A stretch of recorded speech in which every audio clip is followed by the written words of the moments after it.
AJR2 designates 2015 as the California Year of Commemoration for the Centennial of the Armenian Genocide. This resolution pays homage to the 1.5 million victims that were systematically killed at the hands of the Turkish Ottoman Empire, then the Republic of Turkey. When you think of 1.5 million, it's hard to capture that number, what it really means. Prior to the genocide, there were roughly about 2 million Armenians living in the Ottoman Empire. Within a short period of time, 3/4 of the population was perished, and an ancient lineage was nearly obliterated. What we are really speaking about is millions of stories never being told, future generations being eliminated, doctors, lawyers, contributors to society, folks who would have helped create certain medicines, moved the culture forward, all gone. Struggle of man against power is the struggle of memory against forgetting. Milan Kundera. Colleagues, I have come across a publication recently from 1918, Red Cross publication, which contains a memoir of the American ambassador to Turkey at the time, Mr. Henry Morgenthau. Stationed in Constantinople, Ambassador Morgenthau was an eyewitness to the deportations, massacres, and genocide of the Armenians. The chilling details lie in the words of Mr. Morgenthau himself. Homes were literally uprooted, men killed, women and girls violated daily. Orders given to the governors to send into exile the entire Armenian population, irrespective of age and sex.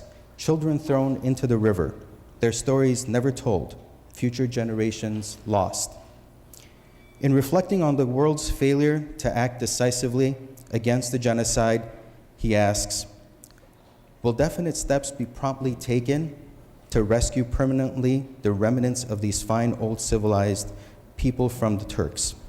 100 years later, ironically, we are faced with similar examples of indifference demonstrated by world powers at the turn of the 20th century. In fact, it was Ambassador Morgenthau's personal telegram to the Secretary of State that sparked the American-led relief campaign, the Nearest Relief, which we recognized in our chambers earlier this year, which helped save more than 1 million Armenians and over 132 orphans of the Armenian genocide. This country stood up then and came to the aid of a starving, massacred, and innocent people because it was the right thing to do.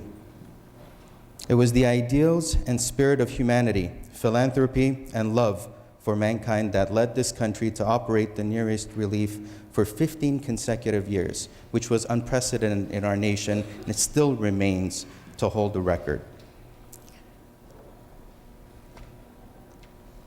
Isn't it time we return to revive those values and acknowledge what our ancestors did for the Armenian people? I cannot help but to remember the pointed words of Dr. Martin Luther King when he so accurately stated, in the end, we will remember not the words of our enemies, but the silence of our friends. Despite the fact that a century has passed, many are speaking up for Armenians. They are speaking out about the inability to heal wounds, about the pursuit of justice, about mankind's indifference to the unspeakable suffering of an innocent people. They are speaking about denial. From every corner of the world, from Europe to Asia to America, they are speaking about denial.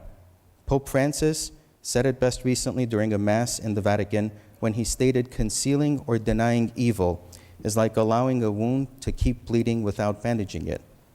The message has never been clearer. Statements such as these represent what Armenians have endured since 1915 at the cost of genocidal denial. The time has come to begin the slow, painful process of healing. This process begins simply with calling what occurred 100 years ago simply by the name. It was genocide. Leaders of Turkey today deny that a genocide ever took place.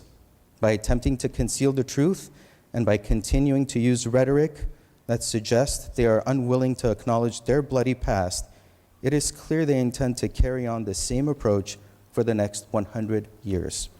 unless they are pressured to come to terms with their history. Turkey's reaction of recalling its ambassador to the Vatican over Pope Francis's statement speaks volumes about its plans to accept its own history and the country's plans to genuinely reconcile. In its own country, Turkey continuously attacks, threatens, and punishes its own citizenry to silence anyone who speaks openly about the Armenian genocide.